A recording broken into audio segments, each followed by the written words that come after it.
So today we'll be starting with a new topic, that is Zulfikar Ali Bhutto, the founder of Pakistan People's Party with the famous slogan Roti Kapda Makan.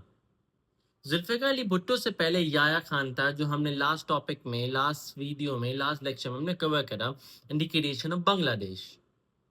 अब हम शुरू कर रहे हैं हमारा नया topic Bhutto. Bhutto को सबसे पहले हम देखेंगे कि भुट्टो पावर में कैसे आया। भुट्टो पावर में आता है 1971 में और पावर से जाएगा 1977। 6 से 7 साल का इसका टेन्योर था, 71 till 77। तो भुट्टो किसको थ्रो करके आया था? याया खान। याया खान ने मार्शल लॉ लगाया था और मार्शल लॉ का एडमिनिस्ट्रेटर बाद में जुल्फ़िकार अली भुट्टो को बना दिया था, और जुल्फ़िकार अली भुट्टो पाकिस्तान का पहला civilian chief marshal law administrator रहा। भुट्टो था CCMLA, civilian chief marshal law administrator. तो सबसे पहले हम देखते हैं भुट्टो पावर में कैसे आया, जो हमारा 7 मार्कर भी आता है। ये पास पेपर का क्वेश्चन है। Explain why Zulfikar Ali Bhutto came to power in 1971।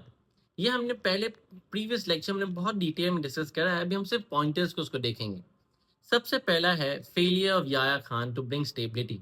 क्योंकि याया खान स्टेबिलिटी नहीं ला पा रहा था, 1969 में याया खान आया और 71 तक उसने 1970 में तो बांग्लादेश भी आज़ाद हो गया।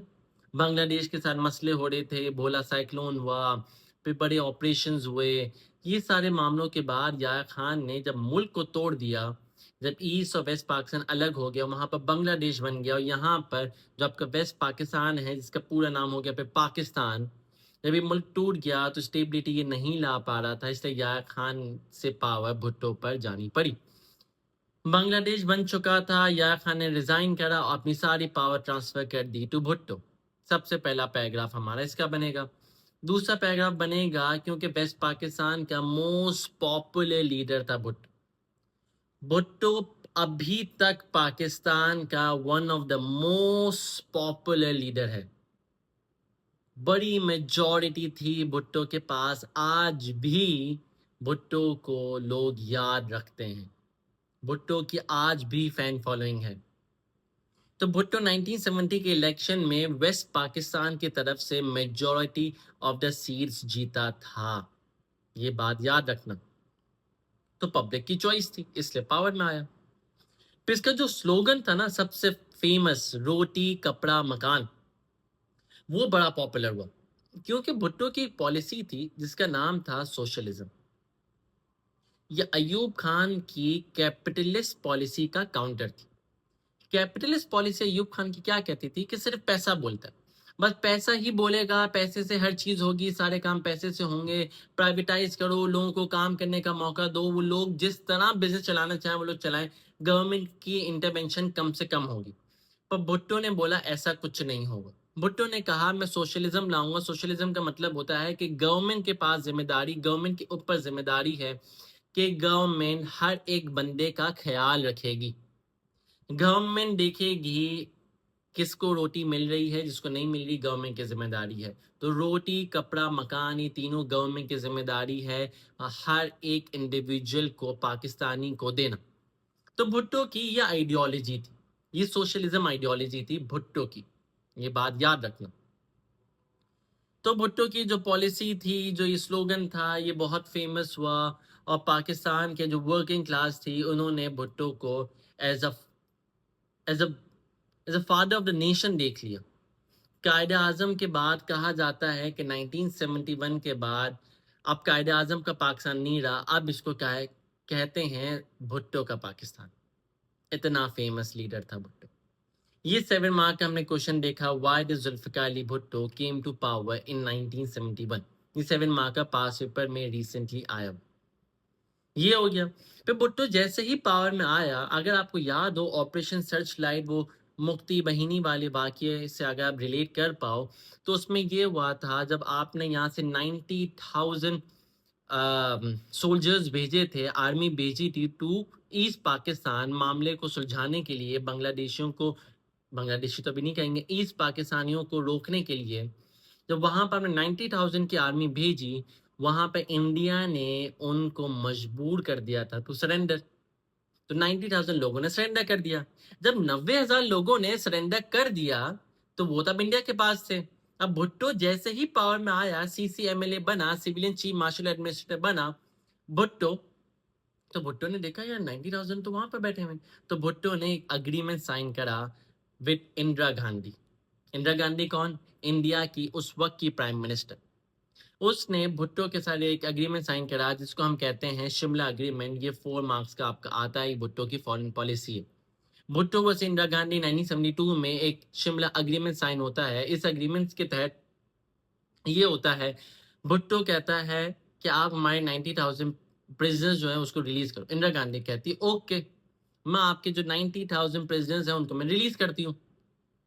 इन रिटर्न इंदिरा गांधी ने कहा कि आप कभी भी कश्मीर इशू को इंटरनेशनल फोरम पर रेज नहीं करोगे।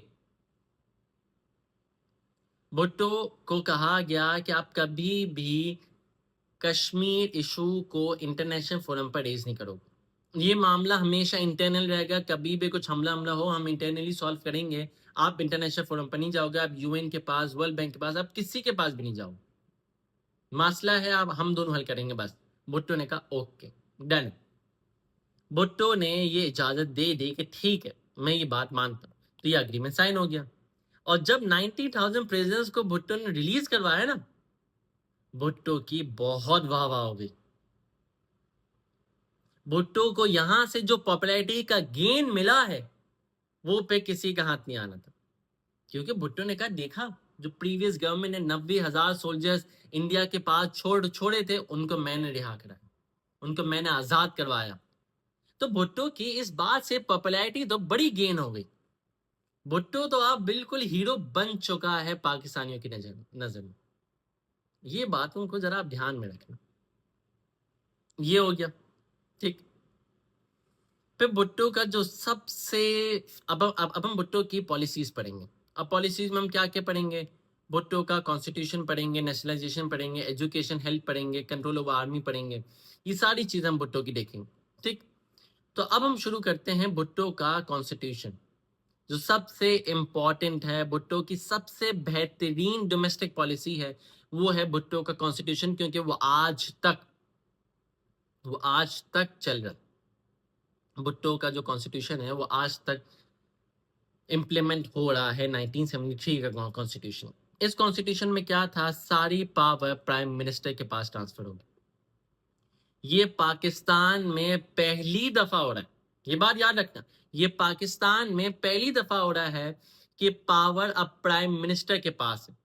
अब पावर प्रेसिडेंट के पास नहीं रही, अब पावर प्राइम मिनिस्टर के पास है। अब prime minister will be the head of the government, will be head of the state, will be head of the Pakistan.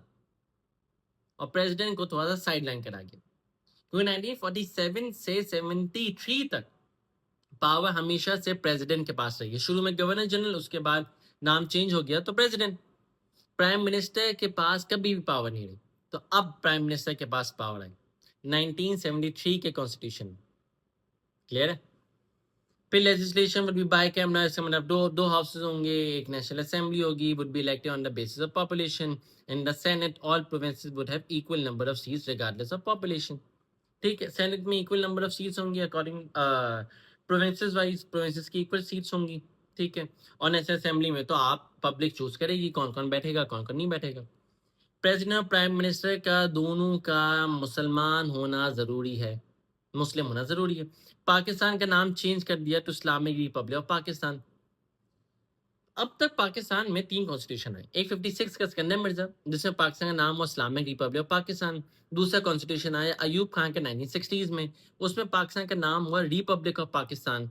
पे अब भुट्टो ने इस कॉन्स्टिट्यूशन में पाकिस्तान का नाम दोबारा से इस्लामिक रिपब्लिक ऑफ पाकिस्तान कर दिया।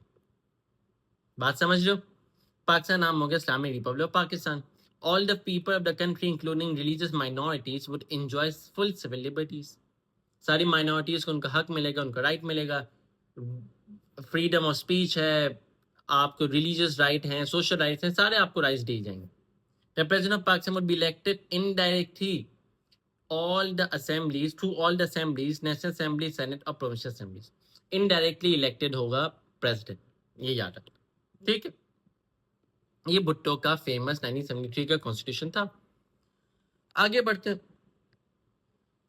अब जो भुट्टो की पॉलिसी है, सेकंड पॉलिसी, वो है नेशनलाइजेशन। अब इसको बच्चों ध्यान से सुनो, समझना आसान है, कोई मुश्किल नहीं। अयूब खान ने क्या करा था, अयूब खान ने जब कैपिटलिज्म लाया तो बड़ी प्राइवेटाइजेशन करी, हर चीज करी। भुट्टो ने अब करा नेशनलाइजेशन। नेशनलाइजेशन क्या होता है, देखो दो टाइप के बिजनेसेस होते हैं, या तो आप प्राइवेटली ओन करते हो, जिसको आप कहते हो प्राइवेट सेक्टर, जिसको आप खुद ओन करते हो, ठीक। दूसरा होता है public sector. Public sector basically होता है जब आप गवर्नमेंट रूल करती है, जब गवर्नमेंट ओन करती है, वो बिजनेसेस जब जो गवर्नमेंट ओन करे उसको आप कहते हो पब्लिक सेक्टर। और प्राइवेट सेक्टर होता है जो प्राइवेट इंडिविजुअल्स ओन करते हैं।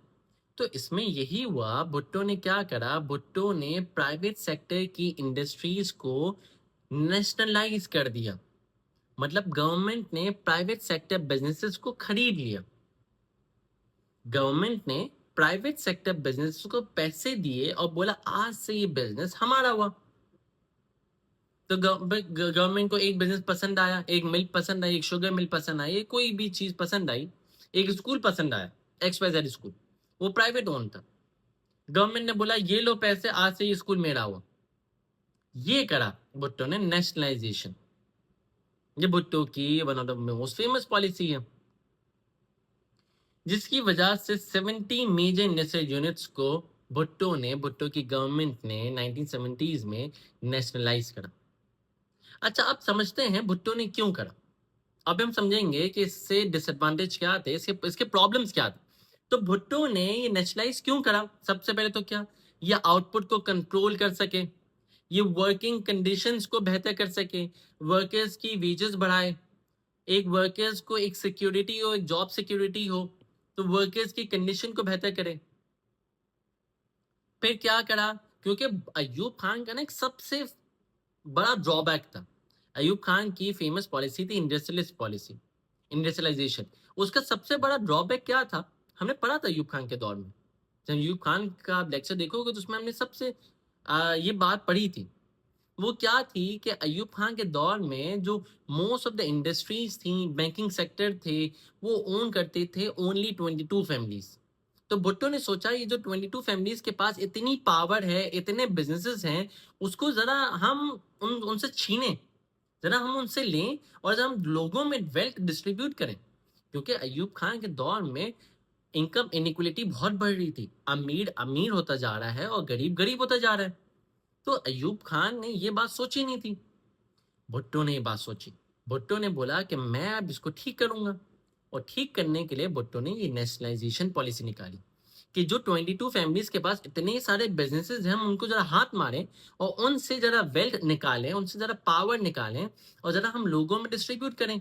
लोगों में डिस्ट्रीब्यूट तो हम ऐसे नहीं कर सकते, ये इंडस्ट्री आपकी हुई तो हम गवर्नमेंट के पास लाएंगे और गवर्नमेंट अब वो सारा प्रॉफिट कमाएगी और वो सारा प्रॉफिट डिस्ट्रीब्यूट करेगी, वो सारा प्रॉफिट लोगों में लगेगा। या प्रॉफिट नहीं कमाएंगे तो हम वर्कर्स की वेजेस बढ़ा देंगे, हम ज्यादा लोगों को एम्प्लॉयमेंट प्रोवाइड करेंगे। इससे पाकिस्तान के पाकिस्तानी ही इंप्रूव करेंगे, उनका ही लिविंग स्टैंडर्ड इंप्रूव होगा।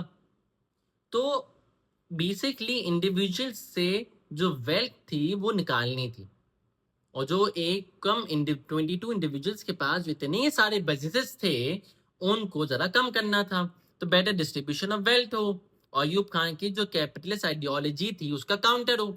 इसलिए भुट्टो ने निकाली थी ये नेशनलाइजेशन पॉलिसी। पर ये पॉलिसी बैकफायर कर गई। ये बैकफायर कैसे कर गई, गवर्नमेंट का काम होता है मुल्क चलाना, धंधा करना नहीं होता, बिजनेस करना नहीं होता। गवर्नमेंट को बिजनेस करना नहीं आता ना, गवर्नमेंट का ये मोटिव होता है कि वो प्रॉफिट कमाए। ऑब्वियसली जब बिजनेस प्रॉफिट कमाएगा तो बिजनेस अच्छा होता है, तो बिजनेस अपने आप को इम्प्रूव करता है। बिजनेस सोचता है कि मैं कस्टमर सबसे ज्यादा लाऊं, मैं अपनी क्वालिटी बढ़ाऊं, मैं क्वांटिटी बढ़ाऊं, मैं कस्टमर गेन करूं, कस्टमर लॉयल्टी पर काम करूं। ये बिजनेस इससे इम्प्रूव होते हैं, इससे इफिशिएंसी आती है।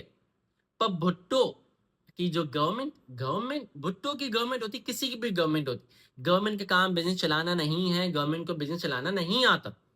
गवर्नमेंट को सिर्फ मुल्क चलाना आता है, उसको मुल्क चलाने पर ही फोकस करना चाहिए। पर भुट्टो की यहाँ गलती थी। भुट्टो ने जब गवर्नमेंट का हाथ हाथ में दे दिया तो गवर्नमेंट की इतनी अंडरस्टैंडिंग ही नहीं है बिजनेस को लेकर, जो एक प्राइवेट इंडिविजुअल की है, जो उस वक्त का बिजनेस ओनर है उसकी है। मिसमैनेजमेंट बढ़ती गई। अब गवर्नमेंट ने इतने लोग रख लिए कि कॉस्ट ज्यादा हो गई और जो पैसे कमा रहे हैं, पैसे आ रहे हैं, वो कम है। जब कॉस्ट ज्यादा है, इनकम कम है, इसका मतलब लॉस होगा, जो बीच में है वो लॉस होगा। अब लॉस को कवर करने के लिए गवर्नमेंट ने टैक्सेस बढ़ा दिए। ये सारा बैकफायर करा। जब टैक्स बढ़ाओगे, वर्किंग बंदा बोलेगा अरे मैं क्यों टैक्स दूं, आप लॉस कर दो।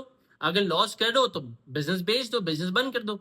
क्योंकि उस वक्त ना दुनिया में भी रिसेशन चल रहा था, दुनिया की भी इकोनॉमिक ग्रोथ नहीं हो रही थी, इकोनॉमिक ग्रोथ हो ही नहीं रही थी, रिसेशन चल रहा था।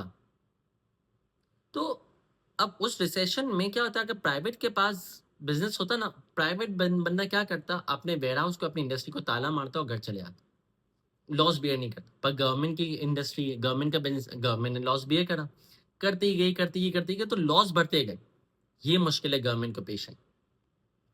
फिर तीसरी पॉलिसी जो गवर्नमेंट की है वो है एग्रीकल्चर रिफॉर्म्स।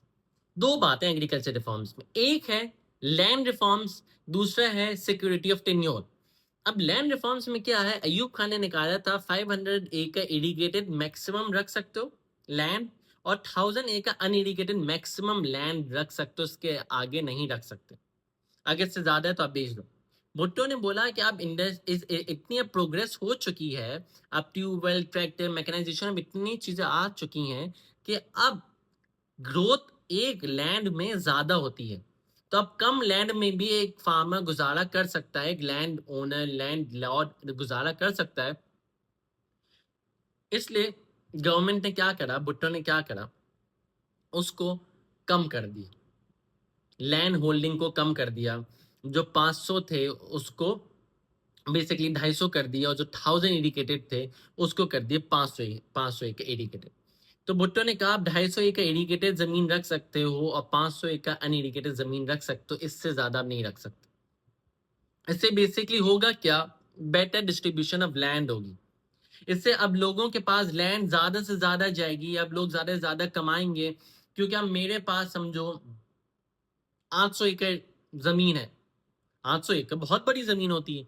अब मैं ज्यादा से ज्यादा जो काम कर पाता हूँ ना, वो मैं 400 एकड़ इरिगेटेड जमीन पर नहीं, 400 एकड़ में बेसिकली काम करूंगा, मेरे पास फिर भी बहुत ज्यादा पैसे होंगे। क्योंकि 800 एकड़ पर मैं काम नहीं कर सकता, वो प्रैक्टिकली इम्पॉसिबल हो जाता है, बहुत बड़ी जमीन है, संभालना कैसे होगा।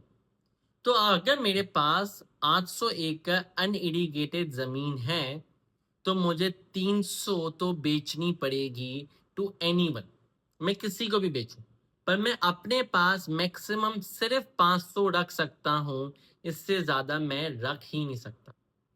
तो क्या हुआ, अब मेरे पास जो 300 वैसे ही जाया जा रही थी, अब मैंने ये 300 किसी को बेच दी तो किसी और का भला हो गया, किसी और ने यहाँ पर काम करना शुरू कर दिया।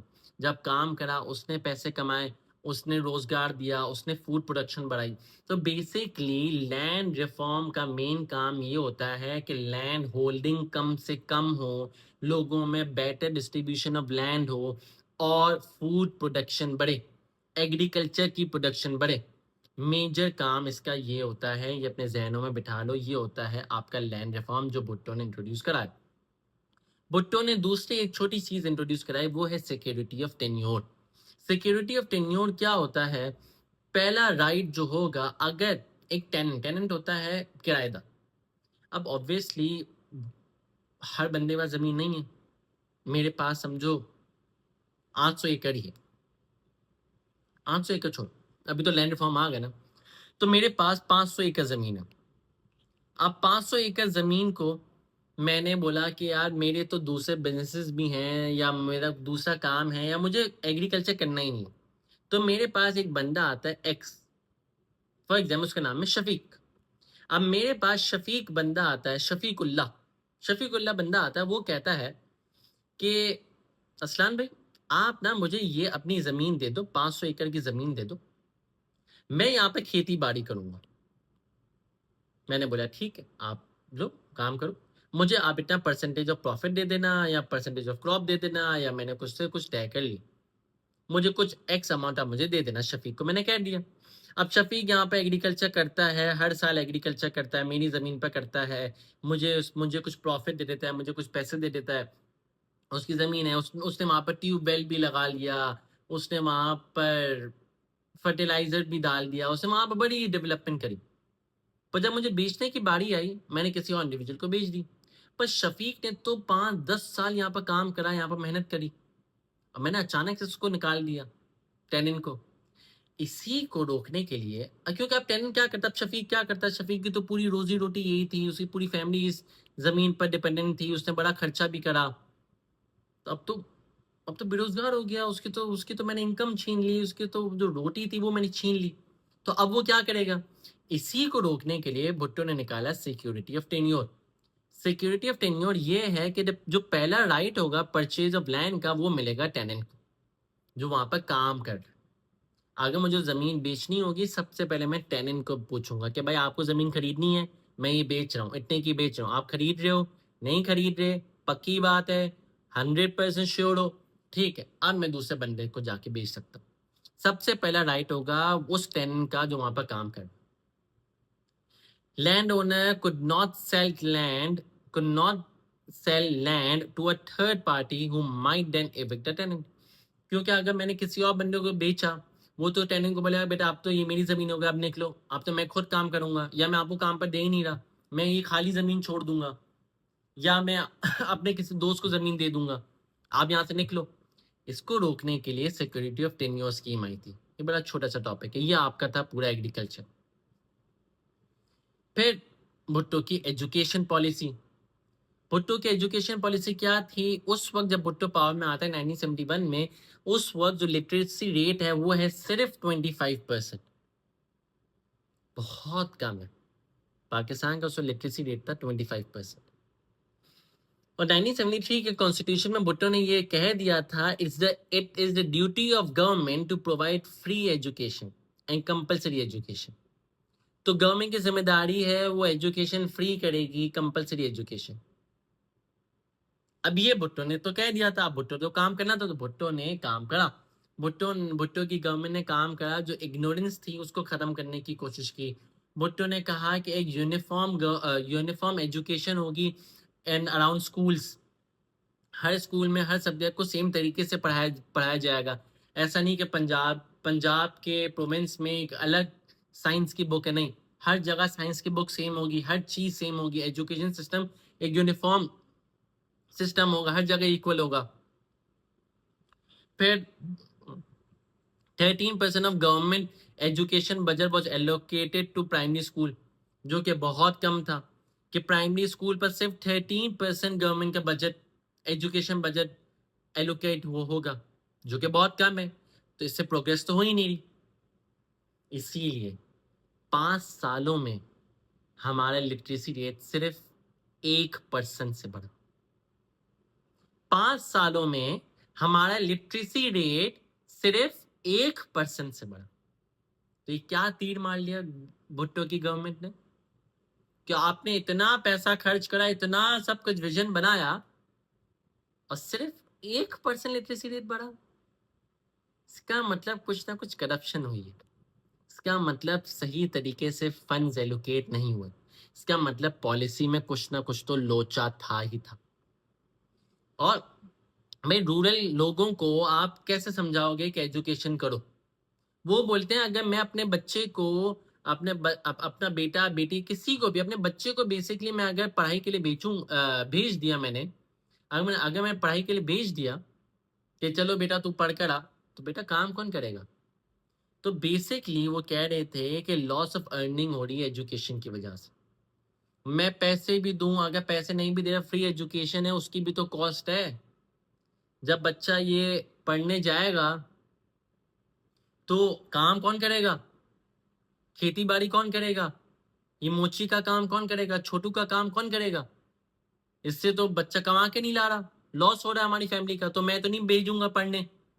ये मसला हो रहा था रूरल लोगों के साथ। ये भुट्टो की एजुकेशन पॉलिसी जो भुट्टो ने सोचा मैं काम करूंगा, पर ये भी फेल हो गई। फिर भुट्टो की हेल्थ और सोशल पॉलिसी।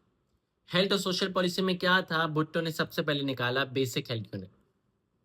भुट्टो ने निकाला कि हर 20,000 लोगों में एक अर्बन सेंटर में, एक एक शहर में हर 20,000 लोगों में एक क्लिनिक खुलेगा जिसका नाम होगा बेसिक हेल्थ यूनिट।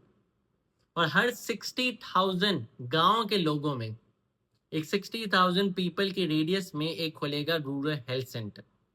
तो भुट्टो की गवर्नमेंट ने बेसिक हेल्थ यूनिट खोले और रूरल हेल्थ सेंटर खोले। Basic health unit urban centre में होंगे हर 20,000 लोगों के दरमियान, और रूरल हेल्थ सेंटर होंगे बेसिकली गांव में हर 60,000 लोगों के दरमियान। इसने एमबीबीएस को 1 साल से कम कर दिया। एमबीबीएस को 1 साल से भुट्टो ने कम कर दिया, रिड्यूस कर दिया।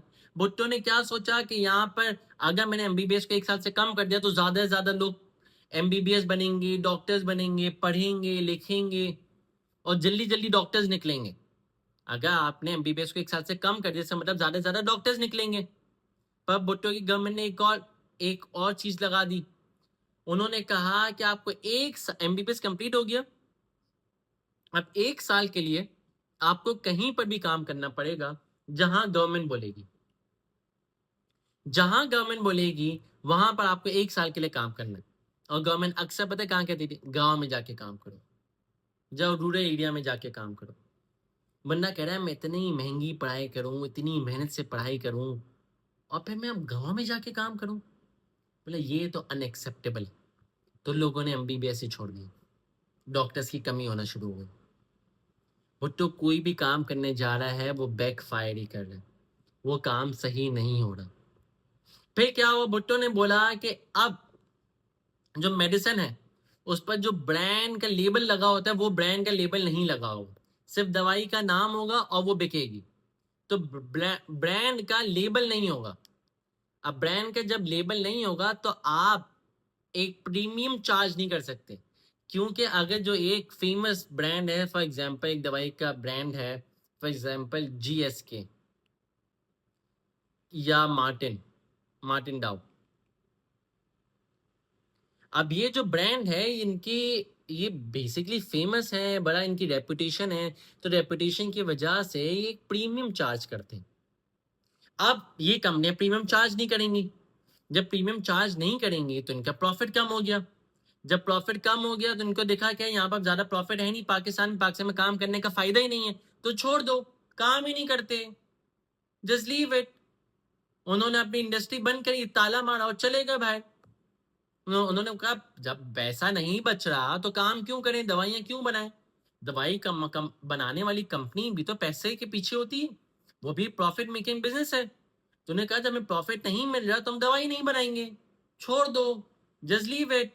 उन्होंने छोड़ दिया, ताला लगाया, चले गए भाई। अब सोचो, अब दवाइयों की शॉर्टेज हो गई। अब दवाइयों की जब शॉर्टेज हुई तो दवाइयां ब्लैक में बिकना शुरू हुई। जब ब्लैक में बिकी तो दवाइयां महंगी हो गई। भुट्टो ने क्या सोचा था कि मैं दवाई इसलिए बना रहा हूं, मैंने ये काम sale of medicine under brand name को इसलिए बैन करा कि दवाइयां सस्ती हो, पर दवाइयां ऑपोजिट हो गई, दवाइयां महंगी हो गई। भुट्टो कोई भी काम कर रहा है वो सब बैकफायर हो रहा है। फिर भुट्टो की कंट्रोल ओवर आर्मी। भुट्टो ने क्या करा, भुट्टो इतना डिटरमिन्ड था कि मुझे आर्मी की पावर को लिमिट करना है। भुट्टो ने 29 इंपॉर्टेंट आर्मी लीडर्स को निकाल दिया, जान पूछ के उनको मजबूर कर दिया तो रिजाइन, और जो रिजाइन नहीं करते उनको डिसमिस कर दिया। 29 इंपॉर्टेंट आर्मी लीडर्स को निकाल दिया। भुट्टो ने एक नहीं ही पोस्ट बना दी, इसका नाम था चीफ ऑफ आर्मी स्टाफ। और चीफ ऑफ आर्मी स्टाफ की जो पोस्ट बनाई उसको बोला कि भाई chief of army staff would be the head of the army, और अपना बंदा ले आया जनरल टिक्का खान, उसको इंचार्ज बना दिया of chief of army staff. तो बाद में जियाउल हक को भी बनाता है। भुट्टो ने एक फेमस चीज बनाई जिसका नाम था FSF, फेडरल सिक्योरिटी फोर्स। ये बहुत फेमस है, जो भुट्टो को फंसाएगी, भुट्टो इसकी वजह से हैंग होगा। एफएसएफ बनाई भुट्टो ने, federal security force to assist the police force. इसने सोचा कि मैं पुलिस की मदद करने के लिए in the city matter, city में जो मसले होते हैं, जो कियोस होता है, जो रैलीज होती हैं, जो ये ऐसी सारी चीज़ें होती हैं, उनमें पुलिस की हेल्प करने के लिए मैं बनाता हूँ एफएसएफ, फेडरल सिक्योरिटी फोर्स। तो भुट्टो ने बनाई एफएसएफ, फेडरल सिक्योरिटी फोर्स। अभी ध्यान रखें, इसका काम था पुलिस को असेस करना। पर क्या इसे पुलिस को असेस करी थी? Who knows? हम आगे जाके देखते हैं। तो ये भुट्टो की थी कंट्रोल ओवर आर्मी। तभी हमने क्या पढ़ा? कंट्रोल ओवर आर्मी की पॉलिसी पढ़ी, ये भुट्टो की एक पॉलिसी थी। हेल्थ और सोशल प्रॉब्लम की दूसरी पॉलिसी पढ़ी। फिर एजुकेशन की हमने तीसरी पॉलिसी पढ़ी। फिर हमने चौथी पॉलिसी एग्रीकल्चर रिफॉर्म पढ़ा। फिर पांचवी हमने पढ़ी नेशनलाइजेशन। फिर छठी पढ़ी हमने कॉन्स्टिट्यूशन। तो अभी हमने भुट्टो की 6 डोमेस्टिक पॉलिसी पढ़ी: constitution, nationalisation, agriculture, education, health और कंट्रोल ओवर आर्मी। अब कुछ हम 10 to 14 मार्कर देखते हैं कि ये किस तरह आते हैं।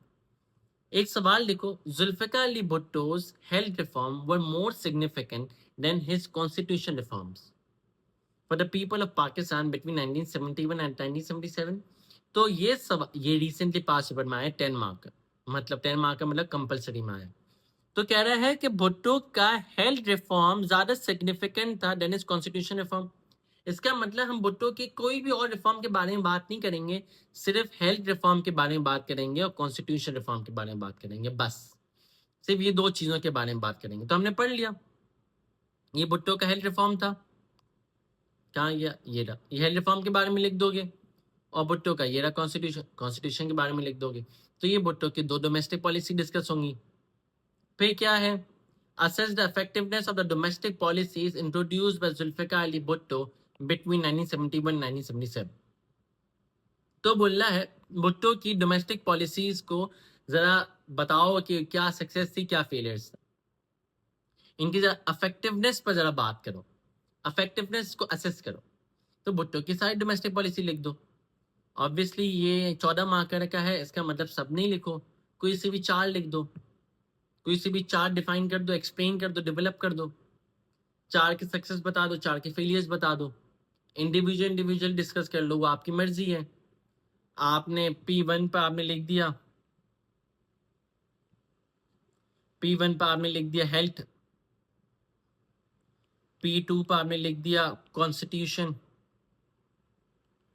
फिर P3 पर आपने लिख दिया एजुकेशन, फिर P4 में आपने लिख दिया नेशनलाइजेशन। खत्म। अगर और लिखनी तो और लिख लो, कोई मसला नहीं। हेल्थ की सक्सेस फेलियर बताए, इसके सक्सेस फेलियर, इसके सक्सेस फेलियर, इसके सक्सेस फेलियर, इन चारों के सक्सेसफुली बता दिया। आखिर में कंक्लूजन दे दिया कि इसकी डोमेस्टिक पॉलिसी क्या सक्सेसफुल थी कि नहीं थी, कौन सी थी, क्या थी, वो सब आपने बता दिया। बेसिकली सारी डोमेस्टिक पॉलिसी का सक्सेस और फेलियर्स पर बेसिकली सवाल है। खत्म। तो आज के लेक्चर में हमने क्या देखा? भुट्टो की इंट्रोडक्शन देखा, भुट्टो के बारे में देखा, भुट्टो पावर में कैसे आया वो एक 7 मार्कर देखा, और भुट्टो की सारी पॉलिसीज देखी। अब नेक्स्ट लेक्चर में हम देखेंगे भुट्टो का डाउनफॉल।